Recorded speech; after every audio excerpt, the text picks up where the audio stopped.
Dando continuidade aqui ao nosso curso de Maturidade no Espírito. Você que ainda não assistiu a parte 1 da nossa aula 1, não perca tempo, volta lá, assiste a parte 1 da nossa aula 1 para que você venha entender o primeiro e o segundo princípio, por que discernir a diferença entre alma e entre espírito. Exatamente. Nós vamos falar agora sobre o terceiro princípio, por que discernir a diferença entre alma e entre espírito. O conhecimento espiritual é adquirido totalmente no espírito. Aqui está o nosso terceiro princípio, a terceira razão por que discernir a diferença entre alma e entre espírito. Vamos ver o que diz a palavra do Senhor em 1 Coríntios, capítulo de número 2, versículo de número 14. Ora, o homem natural não aceita as coisas do Espírito de Deus, porque eles são loucura e não pode entendê-las, porque elas se discernem espiritualmente. Às vezes a gente se pergunta por que tem pessoas que têm tanta dificuldade de entender as coisas do Espírito.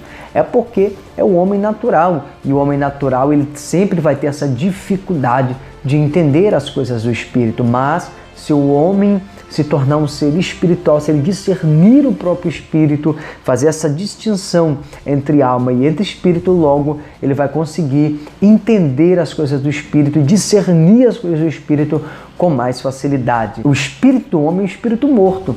Então, como que eu vou conseguir contactar com o Espírito Santo, falar com ele, entender ele, se o meu espírito está morto? Eu preciso entender todo esse processo aí, e é por isso que você está aqui no curso de Maturidade no Espírito. O Senhor Jesus disse que suas palavras são espírito, em João 6,63. Se as palavras do Senhor é espírito, como é que eu posso entendê-las se eu ando na carne ou se eu ando no máximo no nível da mente? Para que eu possa entender as palavras do Senhor que são espírito, eu preciso me tornar um ser espiritual. O meu espírito morto, caído, precisa ser recriado para que eu possa entender as coisas do Espírito. O problema é que muitos cristãos, mesmo sendo nascidos de novo, eles tentam entender as coisas do Espírito no nível da mente. Não vai conseguir entender nunca, meu amigo.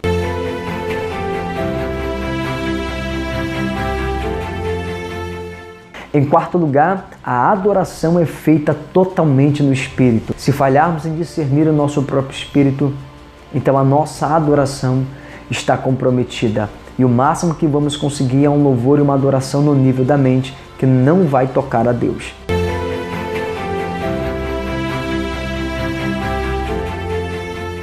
Em quinto lugar, devemos orar sem cessar no Espírito. A oração em línguas, por exemplo, é um tipo de oração que é feita no nível do Espírito. Você não pode orar em línguas estranhas no nível da mente ou no nível natural. Para orarmos em línguas estranhas, temos que orar no Espírito. Nós somos seres espirituais feitos da própria natureza de Deus.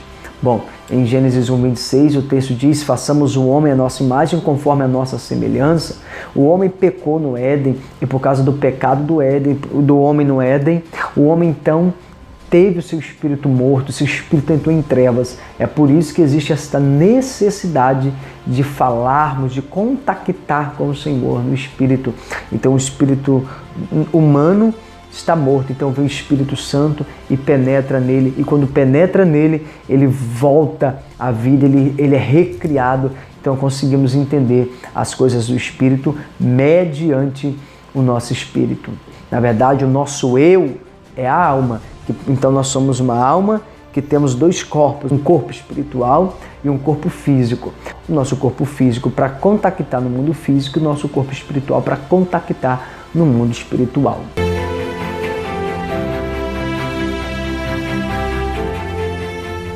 Em sexto lugar, nós somos exortados a andar no Espírito. Se não conseguimos ouvir o que o Espírito Santo está dizendo, como é que vamos ser guiados por ele? Nós somos exortados a andar no Espírito. Em 1 Coríntios 14:14 está dizendo: se eu orar em outra língua, então meu Espírito ora. Se eu não conseguir ouvir o que o Espírito está dizendo, como que eu vou conseguir ser guiado por ele? Para que eu possa ser guiado pelo Espírito, eu preciso primeiro ouvir o que ele tem para falar. E para que eu possa entender o que ele tem para falar, eu preciso aceitá-lo. Eu preciso nascer de novo, que é o segundo princípio, a segunda razão por que fazer a separação entre alma e entre espírito. Deus habita em nós pela pessoa do Espírito Santo, nos moldando e nos guiando a toda a verdade. Este, na verdade, eu poderia dizer que é o ápice da revelação de Deus. Cristo habita em nós, sendo a nossa própria vida.